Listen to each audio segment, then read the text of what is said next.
राजस्थान कांग्रेस के भीतर पिछले 70 दिनों में 7वीं बार अशोक गहलोत और सचिन पायलट के बीच सियासी द्वंद्व चर्चा में है। सचिन पायलट ने किंटू में सितंबर की घटना का जिक्र किया है और अशोक गहलोत के 2 मंत्री समेत 3 नेताओं पर कार्रवाई की मांग की है। सचिन पायलट ने कहा कि सितंबर में विधायक दल की बैठक तत्कालीन कांग्रेस अध्यक्ष सोनिया गांधी के निर्देश पर आयोजित की गई थी।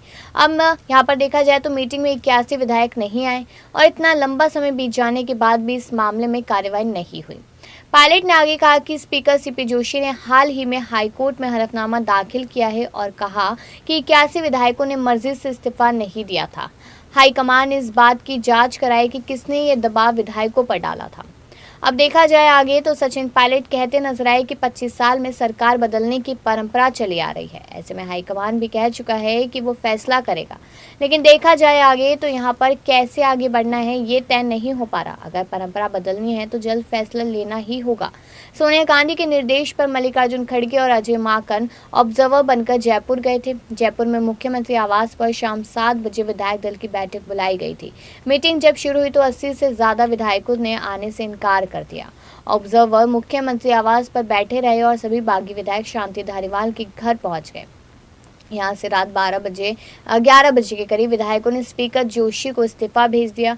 रात 12 बजे के करीब जब विधायक मुख्यमंत्री आवास नहीं पहुंचे तो मीटिंग को रद्द भी किया गया। अब इस मामले को सोनिया गांधी ने अनुशासन समिति के पास भेज दिया था और बाद में मुख्यमंत्री गहलोत ने सोनिया गांधी से मिलकर सार्वजनिक तौर पर माफी भी मांगी। मामले में मंत्री शांति धारीवाल, मंत्री महेश जोशी और यहाँ पर धर्मेंद्र राठौर पर तलवार लटकी है।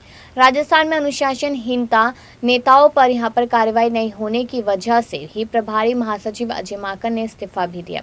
अब बजट पेश करने के बाद गहलोत ने मीडिया से बात करते हुए कहा कि सोनिया गांधी और राहुल गांधी ने सोचकर ही मुझे मुख्यमंत्री बनाया। मैं अंतिम सांस तक राजनीति से रिटायरमेंट नहीं लेने वाला हूं। चुनाव में चेहरा कौन होगा के सवाल पर गहलोत ने कहा कि चुनाव को वही लीड करता है जो मुख्यमंत्री होता है, यानी कि खुद वो। अब देखा जाए गहलोत के इस बयान के बाद से ही सचिन पायलट गुट एक्टिव हो गया। देखा जाए कि पायलट ने खिलाड़ी लाल बैरवा, राकेश पारिक और रामनिवार गावड़िया से मुलाकात की। पायलट से मुलाकात के बाद खिलाड़ी लाल बैरवा ने दावा किया कि अधिवेशन के बाद सचिन पायलट की ताजपोशी होगी। अब बैरवा के बयान के बाद से माना जा रहा है कि पायलट का खेमा हाईकमान को अल्टीमेटम देने के साथ ही गहलोत गुट पर हमलावर है। पायलट और उनके खेमों को अब भी उम्मीद है कि राजस्थान कांग्रेस के भीतर जल्द ही सब कुछ ठीक हो जाएगा। वैसे में इस स्टोरी में विस्तार से जानते हैं कि आखिरकार क्या देखा जाए कि आने वाले समय में पायलट के लिए क्या उम्मीदें हैं।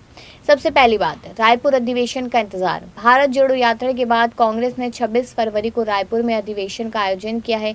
अधिवेशन में कांग्रेस वर्किंग कमेटी के चुनाव समेत कई प्रस्ताव भी पास किए जा सकते हैं। इसमें राजनीतिक प्रस्ताव भी शामिल है। अधिवेशन में राजनीतिक प्रस्ताव बनाने की जिम्मेदारी एम वीरप्पा मोइली को सौंपी गई है। अब वहीं पर देखा जाए तो पायलट गुट के मुताबिक कांग्रेस हाईकमान ने रायपुर अधिवेशन तक इंतजार करने के लिए कहा है। यही वजह है कि पायलट ने भी अपनी सक्रियता लगातार बढ़ा दी है। विधायक से लेकर पत्रकार और सोशल एक्टिविस्टों से पायलट लगातार मिल रहे हैं। अब पायलट पार्टी के कार्यक्रमों भी लगातार शामिल हो रहे हैं। देखा जाए अडानी ग्रुप के मामले को लेकर भी उन्होंने प्रेस कॉन्फ्रेंस बेंगलुरु में की। दूसरी बड़ी बात, विकल्प की मजबूरी। पायलट के पास अब इंतजार करने के अलावा कोई विकल्प नहीं है। पायलट पहले ही कह चुके हैं कि वो बीजेपी में नहीं जाएंगे। ऐसे में उनके पास तीसरा विकल्प नई पार्टी बनाने का ही है। राजस्थान की सियासत में तीसरी पार्टी की सफलता का रिकॉर्ड सही नहीं है। अब तक के कई प्रयोग फेल हो चुके हैं। ऐसे में पायलट शायद ही चुनावी साल में तीसरी पार्टी बनाने का रिस्क लेंगे। अब यहाँ पर देखा जाए तो कांग्रेस फिलहाल पायलट के लिए सबसे मुफीद जगह है। अगर मार्च तक हाईकमान ने पायलट का विवाद नहीं सुलझाया तो मई में पायलट गुट अशोक गहलोत सरकार के खिलाफ घेराबंदी कर सकते हैं और इसकी बड़ी वजह चुनाव में 6 महीने का शेष होना है। ऐसे में गहलोत गुट विधायकों के खिलाफ कानूनी कार्रवाई की सिफारिश भी नहीं कर पाएगी। तीसरी बड़ी बात, चुनावी गलती से सीख। देखा जाए यहाँ पर जुलाई 2020 में पायलट 20 विधायकों के साथ बगावत करते हुए राजस्थान से हरियाणा के मानेसर पहुंच गए थे। उस वक्त अशोक गहलोत की सरकार संकट में आ गई थी और माना जा रहा था कि मध्य प्रदेश की तरह राजस्थान भी कांग्रेस के हाथ से निकल जाएगी। गहलोत की जादूगरी की वजह से पायलट तख्ता पलट करने में नाकाम रहे। पायलट पुरानी गलती से सीख लेते हुए इस बार जल्दबाजी नहीं करना चाहते थे और नहीं दिखाना चाहते थे। इसलिए पायलट गुट कांग्रेस के भीतर सब कुछ सही होने की उम्मीद में ही है। चौथी बात देखी जाए तो पॉलिटिकल फ्यूचर की वजह। अब देखा जाए तो पायलट अभी सिर्फ 45 साल के हैं, ऐसे में 30 साल से ज़्यादा का पॉलिटिकल करियर उनका बचा है। गहलोत 71 साल के हो गए और अगर इस बार चुनाव हारते हैं तो पार्टी में पूरी तरह साइडलाइन हो सकते हैं। अब यहाँ पर देखा जाए तो राज्य कांग्रेस में गहलोत के बाद पायलट ही सबसे बड़ा चेहरा है। इतना ही नहीं, यहाँ पर सचिन की गिनती राहुल गांधी और प्रियंका गांधी के करीबी नेताओं में भी होती है। पायलट यह बात बखूबी जानते कि गहलोत की राजनीतिक विदाई के बाद उन्हीं का नंबर कांग्रेस में आएगा। ऐसे में जल्दबाजी में कोई फैसला नहीं करना चाहते हैं जिससे राजनीतिक भविष्य पर असर पड़े। अब वहीं पर आगे देखा जाए तो एक और रीजन आया, विधायकों का समर्थन नहीं, कि पायलट के पास वर्तमान में हाईकमान के फैसले का इंतजार करने के अलावा कोई बड़ा विकल्प नहीं है। इसकी बड़ी वजह विधायकों का समर्थन होना है।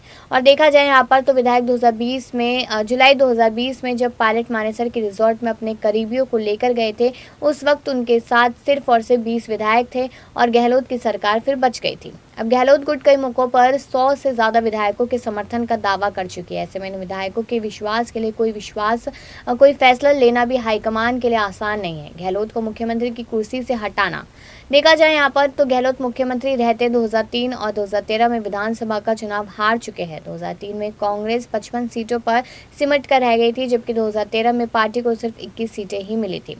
सचिन पायलट इसी दलील के भरोसे मुख्यमंत्री पद से गहलोत को हटाने की वकालत कर रहे हैं। पायलट का कहना है कि कांग्रेस की तरह बीजेपी को 1998, 2008, 2018 में सरकार गंवानी पड़ी थी। ऐसे में परंपरा बदलनी है तो मुख्यमंत्री को बदला जाना चाहिए।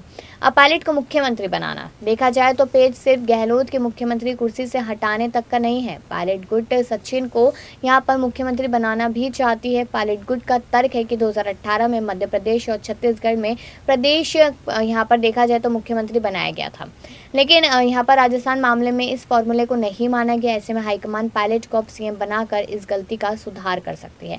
लेकिन यहाँ पर साफ तौर पे कहा जा रहा है कि रंधावा यहाँ पर कहीं ना कहीं एक नैया पार लगा सकते हैं पायलट की। तो क्या इस बात से वाकिफ है कि खड़गे नहीं रंधावा ही कुछ करेंगे?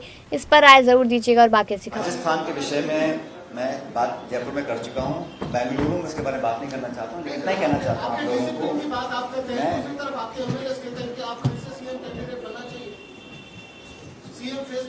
प्रदेश के बारे में पार्टी को जो भी निर्णय लेना है वो अखिल भारतीय कांग्रेस कमेटी, हमारे कांग्रेस की लीडरशिप सही समय में सही निर्णय लेंगे, मुझे पूरा विश्वास है। लेकिन हम सबका सामूहिक उद्देश्य यही है कि हम लोग 2023 में मध्य प्रदेश, राजस्थान, छत्तीसगढ़ 3 राज्य हैं, तीनों में सरकार कांग्रेस पार्टी की बनाए, हम लोग रिपीट करें।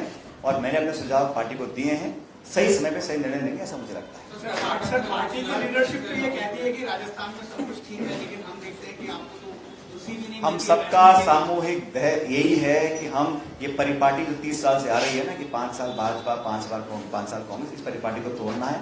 इससे पहले भी कांग्रेस की गवर्नमेंट रिपीट हुई है, दिल्ली में 3 बार हुई है, असम में 3 बार हुई है, तो राजस्थान में हो सकती है।